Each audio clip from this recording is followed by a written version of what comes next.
I want to welcome everyone to Unsaid, and we want to welcome today a very special guest that we're so grateful is here with us, Miss Lauren. I'm going to have her introduce herself, but I'm very excited for the fact that she shares credentials with me, right? We're both licensed clinical social workers. She's also an attorney, and she's a perinatal mental health certified practitioner, which just means you're a plethora of everything. And so we're super excited to have you on today. But for our listeners, to give them a little intro, and they know we've been really into discussing perimenopause and menopause and this new stage of life that myself was not prepared or knowledgeable on, and a lot of women are going through. And there's been wonderful people we've interviewed from all different aspects, from mental health to nutritionists to, medical providers, medical doctors about perimenopause. But we're super stoked because you are as well an author.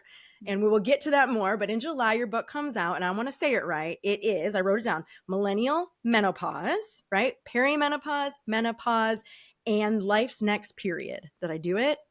Yes, Which it's is millennial menopause, preparing for perimenopause, menopause, and life's next period. Because no one's beautiful. prepared. No one knows No, anything. I'm so guilty.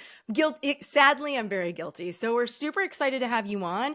And we always aim, obviously as a mental health professional myself, I always aim through that scope, but we want to know, first give us a little more introduction to you, because I believe you're a millennial mom of two and so on and so forth. So tell us about your life and you, and then let's jump into what you have found out, I'm sure in your own journey, your own research into this next, period of life. So welcome, and let us know about you.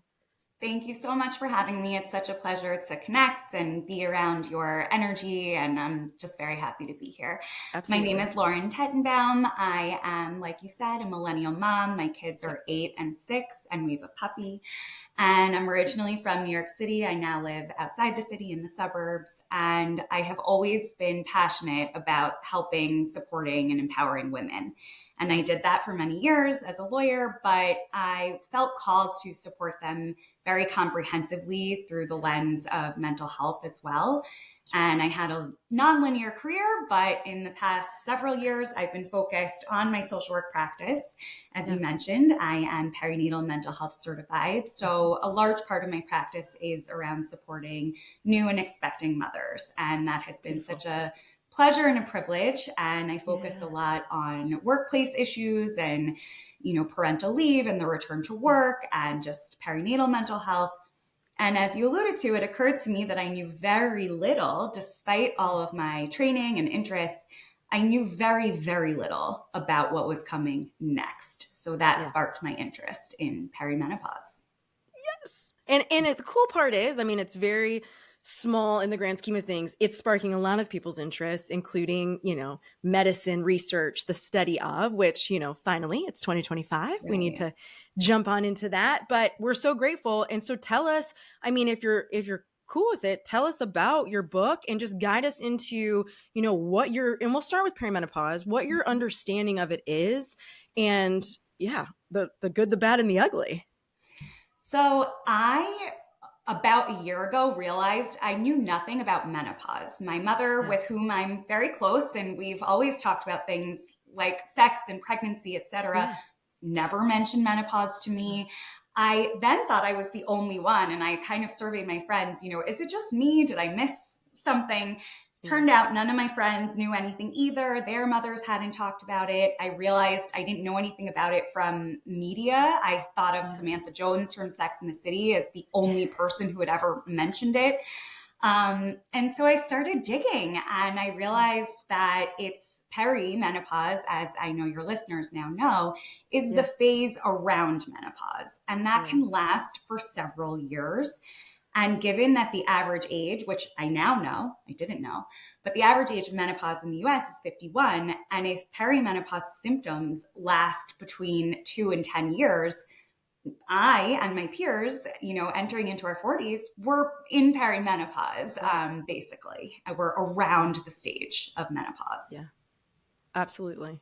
Absolutely. No. And I guess I hadn't heard 51 exactly. So good to know this, the for me at the time, the scary part was like, oh my goodness, like 7 to 10 years before, and you have a lot of symptoms that mimic or get, look like menopause. No, right? So for you as a mama, because millennial mom, right? And I'm you might have said the age of your kids, tell us again, but as you go into 40, whether you're experiencing symptoms or not, like what are you doing now that you've researched to prepare yourself for the next 7 to 10 years? So much of what you said, I think, is reflected in many women's experiences, Yeah. that ignorance, which is not your fault, because I interviewed top OBGYNs who went to the very best schools and got minimal, if any, training on menopause. So what I'm trying to do is really set myself and my peers and my clients up for success by making it less scary. Yes, many of the symptoms are unpleasant. I'm not going to lie. They range from mood swings to hot flashes to weight gain. There's a wide range of symptoms, which we can get into. And I'm not going to, paint a rosy picture and tell you, oh, don't worry about it. Just because you know about it, it'll be fine. But I do think knowledge is power. And so I feel personally empowered, having done a ton of the research and speaking to nearly 4 dozen specialists in this field. I feel prepared. I feel less scared. I feel like I know where to turn for particular symptoms that I may have in the future. And I feel like I'm part of a greater community, which is so important, because we all know that when it comes to women's mental health and wellness, community is key. Absolutely. Absolutely. Preach it. Stand from the mountaintops and preach it. But I love it. I love the idea of being prepared. I think that's and that's what I've learned through this mini series is like, we are so in Western medicine, we're so we're so, I'm not even going to say it right, but we're responsive once we're in pain or crisis, mental health in particular. Once we're in a bad place, we reach out to the therapist, and so Western medicine across the board seems to be that. And so this idea that you can actually and should prepare for is empowering. It's a little, scary / tedious to think about that we have more to do, right? Yeah. Especially after children. But someone else said, and I think you probably agree with this, is like a lot of us I read 15 books on pregnancy and birth. I had baby showers. I was in the best shape of my life during that time. Like I was ready to have a heck of a birth and a beautiful, healthy baby for good reason. But then like after that, I'm like, well, whatever, the kid's good, let's move on. And so I think you're right. Like just preparing for the next is empowering for you. This is a big question. Like, and from your research, from all these people that you've interviewed, like, how do we prepare for those of us who maybe aren't in it or experiencing the initial symptoms? How do you prepare for perimenopause? Well, first you read my book. Yes. So a few lifestyle and behavioral strategies to implement. One is prioritize sleep, prioritize your overall health, no more smoking, alcohol in moderation, all the things, nutritious diet, things that nourish you and don't just restrict calories. Strength training is a huge component that really sets your body up for a long health span, because it's not just about lifespan, right? If you're living a long life, but your body isn't functioning the way that you want it to, that's not much of a quality of life. So a bunch of these behavioral strategies to implement, and also set yourself up with a support team. Much like the perinatal period, perimenopause is a time of wildly fluctuating hormones and in turn mood symptoms. And I didn't know this at all, but I learned that perimenopause is actually the highest risk time for a mood disorder like anxiety and depression. Right. Wow, no, this is the first. Right. Okay. And much like a perinatal mood and anxiety disorder, a PMAD, a woman is at higher risk of developing symptoms if she has had a previous history of mood symptoms. Sure. It's not a guarantee. Women who have never had mood symptoms can have mood symptoms during perimenopause, but it's something to note. And when you have that knowledge, you have power, because then you say, I'm going to get a therapist or print out a list of symptoms that are, more of an emergency than not, and resources like a hotline or a telepractice that specializes in menopause care, or tell my friends and family who I trust, this is something to look out for. I'm going to need support. And I hope that that empowerment takes away some of the fear around these symptoms. Yeah, absolutely. Absolutely. And just I'm like thinking it through. See, I'm learning already from you. And so my wheels are turning. But just to compare that in anyone, whether you're knowledgeable on perinatal mental health or not, those of us who have been pregnant know what pregnancy is like, right? And Mm-hmm. so here you are in this stage of prepping, your body's growing. You know, you could be happy, sad, it could be hurting, you don't sleep, all of the things. And yet to say that this will sort of mimic that, obviously you're not growing a human in your body, but this stage will mimic that. Much longer than 9 months, though, is the challenge. More of 7 to 10 years. Okay. No, that's beautiful. So for you, and especially in your book, like let's keep going with that. Like, was there in particular to perimenopause, was there like, things that you discovered as you interviewed these individuals, these practitioners that you're like, whoa, like this is what I need everybody to know? Literally everything. Yeah. Yeah. I So, figured. the I quote unquote smaller things like implementing strength Sure. training to the larger things like normalizing even the word menopause, right? Yeah. We tend to fear it. It signifies aging. In our culture, we don't like aging. We don't like women aging. And whatever we know about menopause, which is very little, we often associate, with hot flashes and of course the end of fertility, which brings about other issues, right? Identity shifts, perhaps grief, loss, you're mourning maybe children that you wanted to have, but now no longer can when you actually reach menopause and are no longer producing eggs. Yeah. And I think that it's so important really to just start with talking about it all. It's a very natural stage of life. It affects half the population in the world. And I think that we need to talk about it. And that is something that is free to do. Everyone can do it. You don't need to get, you can get as personal as you want to be when you're talking about it, but it shouldn't be a source of shame and stigma. And that alone can go a long way as far as preparing. Absolutely. No, that's beautiful. And I don't know if I'm asking this through the LCSW scope or just in general. And so answer it how you will. But even in my personal life, my friends, and, I'm obviously very into perimenopause right now and I talk about it a lot. I'm sure I'm wearing them out. But many of them who I know are in the age category for perimenopause are just like, oh, yeah, that's not happened yet. That's a down the road. Like, yeah, I hear you. One day I'll listen to your podcast. And I'm like shocked. Like, no, it is happening. So I guess my question is, even through your practice or whatever, how are you getting how are you getting women especially on board to really like embrace their body and realize, I mean, it's probably happening, right? Does Right. that question make sense? Yes, I think it's a Okay. really good question. And I'll answer it also, I think, through an LCSW lens, which is Okay. that diagnoses are important in Yeah. many ways. And whether that diagnosis is depression, anxiety, perimenopause, or any clinical or mental health or physical health symptoms. However, I personally treat the symptoms, Yeah. not the diagnosis.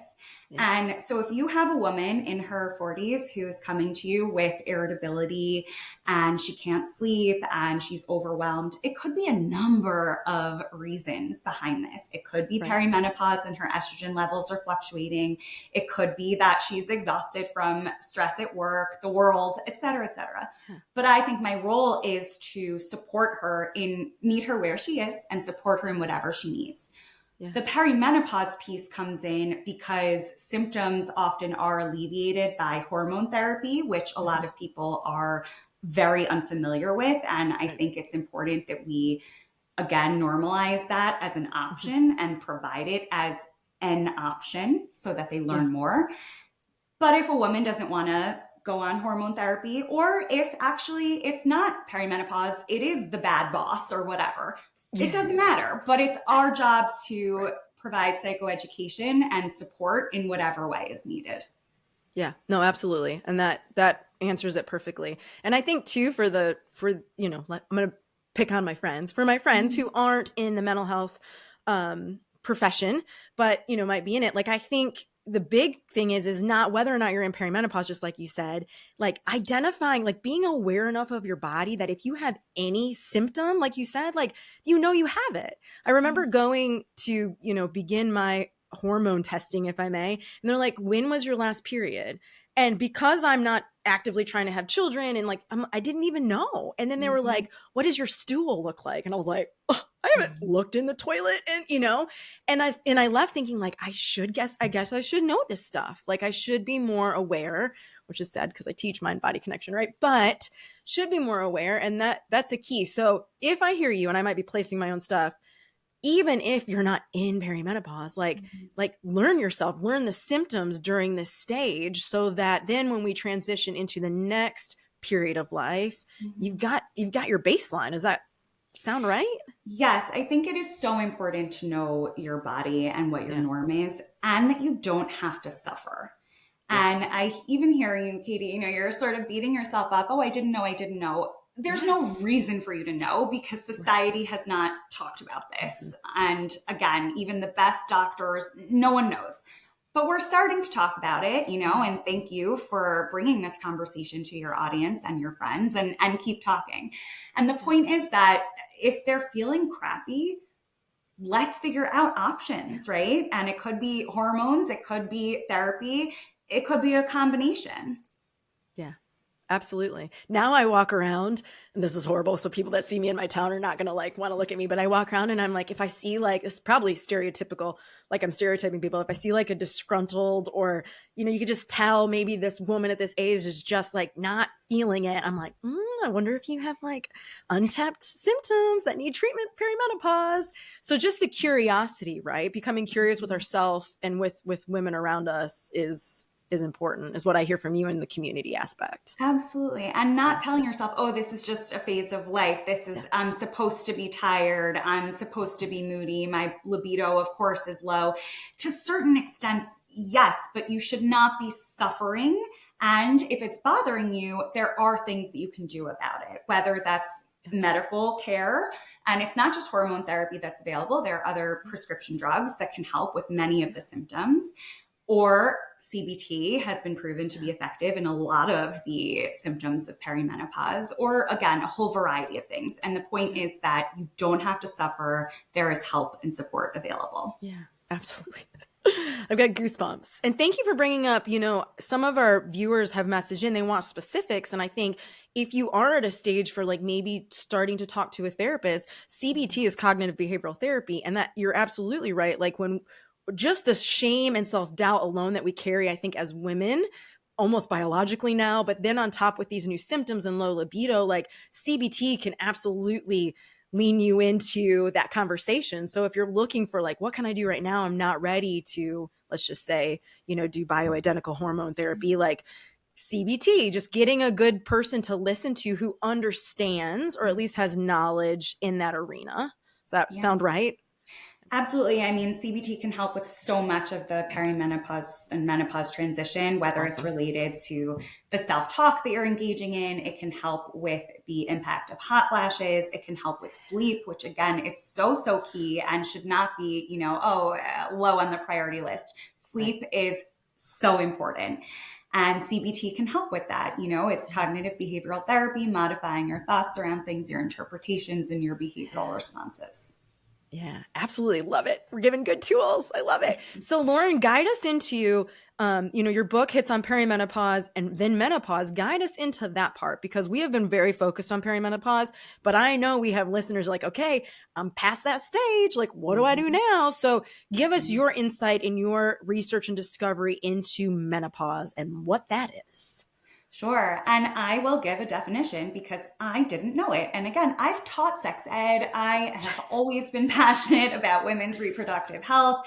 Yeah. I knew nothing. Yeah. So menopause, by definition, is a moment. It is one day in your life that marks 12 years since a last menstrual period. And that's not caused by any other health condition. Wait, 12 months? Yes. 12 so months. 1 year, 12 months. Okay. And then it's one day after that day and forevermore, you are post-menopause. In the way that we talk, when we say menopausal, that can mean a variety of things depending on how the person is using it, right? If they say, oh, I'm so menopausal today, sometimes we hear that. That could mean they're moody, they're having hot flashes. Yeah. That could mean they're in perimenopause, or postmenopause. Many of the symptoms do subside postmenopause, which is a bright spot in my research. Some don't. A lot of women do experience issues with their vaginal atrophy if they're not getting vaginal estrogen, which is safe even for breast cancer survivors. Osteoporosis is also a consideration post-menopause. But the reason I wrote my book for the millennial audience is because there are things that we can do now to set ourselves up for success post-menopause when it comes to our physical health, our bone health, our brain health, our cardiac health, and our mental health. Yeah. Yeah. Absolutely. Keep going. So what do we do? Because I'm not even gonna say because this is beautiful. How do we prepare as millennials? So it's, again, a lot of the same, behavioral things like getting good sleep, good nutrition, good brain activity, which includes socializing with people. It means speaking up when you need help. If you are experiencing pain during sex or otherwise, one woman who was postmenopause told me that it felt like she had sandpaper in her vulva and vaginal area all the time, and it was like a constant urinary tract infection. That is not something you need to suffer through. Whatever age you are, what I just described was due to a loss of estrogen, but maybe it's not. There are other physical factors at play in midlife that one should speak with a healthcare provider to rule out. I've been talking about sleep. I love sleep. And it could be perimenopause and it could not be. It could be because you have sleep apnea or something else is going on. So going back to your earlier point, it's so important to know your body, know yourself. And I know it's hard to make the appointments and, get the help that you deserve, but you've got to do it. And that's also why it's important to go to a specialist in women's health at midlife, because I can't tell you the number of dollars wasted, time wasted, energy wasted on going from doctor to doctor to doctor, if you even, get there, when really what's going on is related to menopause. Yeah. No. And I am so grateful that you bring that point up, especially as I went through, interviewing different practitioners, specifically their practices are for women, most of them, and they specialize in perimenopause and menopause. But I'm thinking it took me, I don't know how many people I saw sort of brushing it off. Like, you're just crazy. This is just part of your, till you get to, get over it. Sorry. Like you're losing eggs and this is the next step. And to get to the specialist, I think that's really important for our listeners to hear. And I'm big on this in mental health as well, is while it's still growing, there's not every city has a plethora of women's health providers. I do understand that. But with telehealth and things like that, if you are starting to discover certain sets of symptoms, let's say, and someone has looked at it, find the person that specializes in that, which I know is not easy necessarily for, someone who doesn't know what's going on, but it's okay. If I have trauma, I'm going to go to a trauma therapist, a little bit more specific. And I think that's something that we're not used to doing, especially as women. Go see your OB, get it done. They're going to pap smear. They're going to say, you don't have cervical cancer. I mean, you don't have anything going on, move on. And it's not enough. That's what I hear you saying. Is that correct? That is correct. And again, I don't want to demonize the OBs who are presumably trying their best. They literally did not get any education. And fortunately, there are many doctors, too small of an amount, but it's growing, who do specialize in menopause and women's midlife. And I would say start with the Menopause Society. It's menopause.org. You can search by location. And that is, the most trained specialists in North America. Then there are other platforms, and I give a bunch of them, and as well as content creators who are, board certified doctors in my book. There are lots of platforms that will do telehealth visits. Some may or may not see you in person because you'll get your pap smear at your local OB, but you can do the symptom treatment virtually. Yeah. And so we have this fear about hormone therapy because of the messaging and interpretation that happened after a study came out in 2002. But increasingly, that study has been debunked, and hormone therapy is generally safe and effective and is typically the gold standard. You don't need to take hormones if you don't want to, but every woman deserves a conversation about what that might look like. And we know that it does really offer cardioprotective benefits, benefits for your brain health, etc. So it's not the only option, but it is usually a wonderful option. Absolutely. And I'm glad you bring up that study, because when 2002, and we're recording this in 2025, I mean, we're looking at 23 years ago. And for those who are familiar with research and medical research, it is changing by the minute. So how many minutes it's been since that research came We're not out, normal people. that became, yeah, right, that became our rhetoric. And it really was, you're right on that. I think we're referring to the same one. It was studied, I think, 65 and older, on people taking, hormone That was the replacement, average 65 and age. older. Yeah. Well, I'm 38. So like, that's actually not even relevant to me at all, but I am going through something. Right. So it's important to be aware, to know, to learn And more. what you just pointed out was this idea that I'm going through something. Can someone Yeah. help me? And Yeah. unfortunately, I think our society's approach to what happened after that study and the lack of research since reflects this inherent misogyny of, well, women aren't important. They take care of us. We don't need to take care of them. They can, grin and bear it and suffer through. We're not going to put funding towards research. We're not going to make policies that make it easier for them because we don't care about women. Yeah. That has to change. It is way past time for that to change. And so again, whatever it is that you're dealing with, if you're suffering from menopause symptoms or anything else, you deserve care, information, and support. Absolutely. I hear that advocate just roaring, pouring out of you. I love it. I love it. And I, on a personal note, or my personal part wants to know, like, from the attorney lens, and I know it's all one lens now, but from the attorney lens, yeah, as you researched and built this book and this material, like, what's that advocate attorney in you doing as you're like, what in the heck? Give us more about that. A lot of it comes down to voting in local elections, all elections, because your local elected officials can make a huge difference. For example, let's start with just periods and menstruation. Yeah. I think it's very important to have period products in schools. That has become somewhat of a movement and is gaining support, but we still get pushback from certain people. And, one might think, oh, what does that have to do with menopause? But it has everything to do with menopause because it's women's health and it's normalizing women's bodies and needs and not making women feel bad because they're experiencing a very natural physical, issue. And so it's so important to vote. It's important to raise awareness, to talk again to people in your lives, including men and other allies. It's important to advocate in the workplace as well. I know that it seems, again, for your friends, my friends who say, oh, menopause is so far away. That maybe they are far away from menopause. They should still care about it because guess what? They will go through it one day. And when it comes to the workplace, it's often easier mentally to advocate for something when you don't actually need it because it doesn't feel as urgent. I've seen this in the case of parental leave policies, for example. A lot of women I know have said things like, well, I don't want to rock the boat. I don't want to advocate. I am pregnant, or I don't want them to know that I'm thinking about getting pregnant.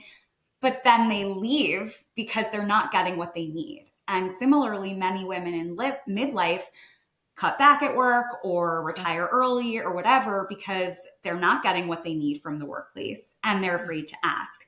And so I would say, ask now. You've got to ask now, whether you're experiencing symptoms or not, because personally, I think that companies that don't provide menopause support are on the wrong side of history. Yeah. Woo-hoo-hoo.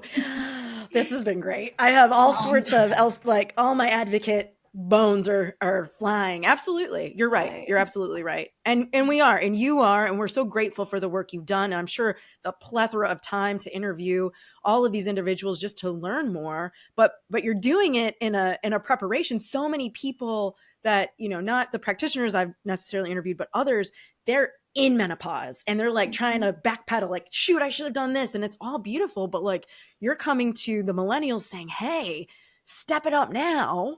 Right? So we can be prepared. I have a random side question, and I don't know, if you have thoughts on this or what, and depending on the ages of your children, but I have discovered in some of my conversations that those in menopause now, and then especially in the future, like when I'm going through menopause, my youngest daughter will be a teenager. And so as my hormones are, adjusting this way, her hormones are going to be adjusting this way. Any insight into that? Because I can already think in my head, like, that's going to be Oh, a shit. shit show. Excuse me. Yes. So thoughts on that? You got any? Yes, I have a lot of thoughts. So first, millennial women tend to have kids later. So actually an interesting area for me personally to research has been the overlap of perimenopause and postpartum, which happens a lot more frequently than it used to and that we might think. And, what am I talking about? I'm talking about teariness, low libido, mood swings, tender breasts. We all have that, postpartum and perimenopause, right? And it's important to identify, again, because of the treatment options, but whatever it is, you deserve support. Now, as you mentioned, often women in midlife are raising teenagers, and people often describe perimenopause as the opposite of puberty. And in many ways it is. Yeah. I think that whether your kids are elementary school age, like mine are, they're 6 and 8 right now, whether they're babies, like those, perimenopausal postpartum women I mentioned, or whether they're teens or whatever they are. Life at midlife can be difficult. We have external stressors. We are also caring for aging parents increasingly. We have work stressors. We have, stressors about global affairs. This is hard. Again, I will come back to you still deserve support. And I think it's important to talk with your family about what's going on, to destigmatize it, and to just say, you know what, I feel your hormonal rage. I'm experiencing it today too. And have patience with those that you care about, and most importantly, with yourself. Yeah, absolutely. I love it. Again, it's just more of like identifying with yourself and just sharing. And I'm glad you bring that up. My oldest, I have a 15-year-old, and she's just recently gone on Instagram, and I'll post a lot of this stuff, and then she'll see my stories. And at the very beginning I was like, oh, like, do I need her to see the whole thing about like low libido and and there's probably something she shouldn't. But then I thought, well, whatever, like this will be her unless something changes with her bodily, this will be her. So we might as well embrace it. I love that. I love it. It's nothing to be ashamed about, and I understand there's a fine line. You don't want to necessarily scream about low libido or that you are angry all the time. But I think just saying, yeah, this happens, right? The psychoeducation piece around perimenopause is tremendous as a tool when it comes to supporting women, because like you said, no one knows anything. And then we feel shame. The shame is exacerbated, and there's no reason for that. We are in this together. Help is available, and we deserve support. Absolutely. Unnecessary shame. That's the key of the game. So Lauren, I love every minute of this. So I'm so appreciative for your time and your passion for it. I want to, and we've hit on your book throughout, but I want to really talk about your book. So give us a little bit more insight into, what listeners, I know that it comes out in July. So tell us about that. That's so exciting. Thank you. What listeners can, look forward to in this book that's coming out. Sure. So yes, it comes out in July. It's available already for pre-order. It's on my website, The Counselor, LAUR for Lauren. And it's available at Barnes & Noble, Amazon, etc. It came about from an article that I wrote for a blog called Mama Beasts, in which I described knowing nothing and wanting to learn a little bit more. And then it turned into a book.